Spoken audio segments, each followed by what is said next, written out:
स्वर्णिम मध्य प्रदेश से विकसित मध्य प्रदेश बना रही है बीजेपी सरकार, मगर उसमें एक थोड़ा सा अंकुश भी लग रहा है कि सरकार कर्ज ले रही है। कांग्रेस लगातार आरोप लगाती है कि कर्ज लेकर सरकार घी पी रही है, कैबिनेट बैठक कर रही है, जो 2-3 हज़ार में हो रही है वो लाखों की करी जा रही है। इस मुद्दे पर हम बात करते हैं बीजेपी प्रवक्ता अजय सिंह यादव से। सर, ऐसी क्या मजबूरी है जो सरकार को कर्ज लेना पड़ रहा है? देखिए, कांग्रेस पार्टी केवल और केवल नकारा राजनीति करती है, इसलिए वो समझ नहीं सकती है कि मध्य प्रदेश किस तरह से विकास के पथ पर आगे बढ़ रहा है। विभिन्न योजनाओं को पूरा करने के लिए कर्ज की आवश्यकता पड़ती है और कर्ज एक निरंतर चलने वाली प्रक्रिया है।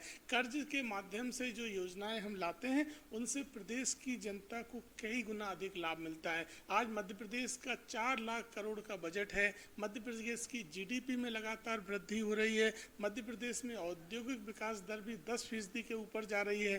कृषि विकास दर 20% के ऊपर जा रही है। तो ये बताता है कि सरकार द्वारा जो योजनाएं बनाई जा रही हैं उनका लाभ हो रहा है और इस तरह की योजनाओं के लिए संसाधन की आवश्यकता होती है और संसाधनों के लिए कर्जा लिया जाना ये एक निरंतर प्रक्रिया है। सर, कांग्रेस तो लगातार यही आरोप लगाती है कि इवेंटबाजी हो रही है, जो प्रोग्राम्स हैं वो बड़े बड़े बताए जा रहे हैं, मगर जनता तक उसका लाभ नहीं पहुंच पा रहा। देखिए, कांग्रेस की सरकार के दौरान मध्य प्रदेश देश का एक बीमारू राज्य बन गया था। इस प्रदेश में बिजली, सड़क जैसी बेसिक चीज़ें भी नहीं बची थी। मध्य प्रदेश के स्टेट हाईवे इंदौर भोपाल सागर भोपाल में वाहनों को खेत में से निकालना पड़ता था और बिजली की कमी की वजह से 7 बजे बाजार बंद कर देना पड़ते थे।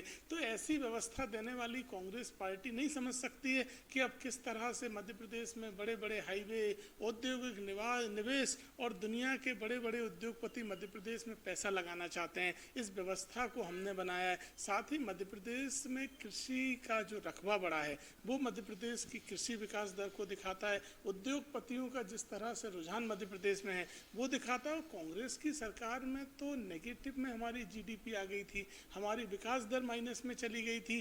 तो कांग्रेस पार्टी को बताना चाहिए कि उनने क्यों दिवालिया कर दिया था मध्य प्रदेश को। और भारतीय जनता पार्टी सरकार में लगातार प्रदेश की तरक्की हो रही है। जो कर्जा लिया जा रहा है वो रिजर्व बैंक और केंद्र सरकार के निर्धारित मापदंडों के अनुरूप ही लिया गया है। कभी भी उस सीमा से ज़्यादा कोई कर्जा नहीं लिया गया है। कांग्रेस ने भी एक और आरोप लगाया कि मध्य प्रदेश में पुलिस घोटाला हुआ, जिसमें कई फर्जी लोगों ने परीक्षाएं दी, और साथ ही एक जीतू पटवारी ने भी एक लेटर लिखा है कि मूंग खरीदी नहीं हो रही, सरकार ने धोखा दिया जनता को। देखिए, भारतीय जनता पार्टी सरकार भ्रष्टाचार के खिलाफ जीरो टॉलरेंस नीति के तहत काम करती है। तो अगर किसी भर्ती प्रक्रिया में कहीं कोई अनियमितता का मामला आया तो सरकार द्वारा तत्काल कार्रवाई की गई और संबंधितों के ऊपर एफआईआर दर्ज करवाई गई। यही तो जीरो टॉलरेंस नीति होती है।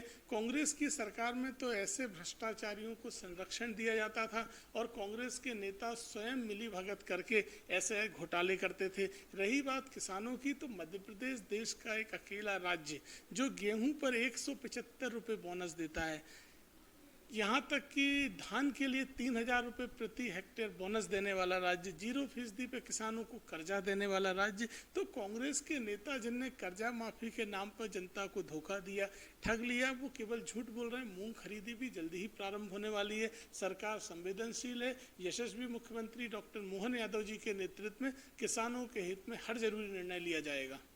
हमारे साथ मौजूद थे बीजेपी प्रवक्ता अजय सिंह यादव। उन्होंने यही बताया कि सरकार जो कर्ज ले रही है वो जनता के हित की जो योजना है उनको सुचारू रूप से चलाने के लिए कर्ज को लिया जा रहा है और मध्य प्रदेश स्वर्णिम मध्य प्रदेश बनता जा रहा है। कैमरामैन लखन के साथ धर्मेंद्र साहू, भोपाल।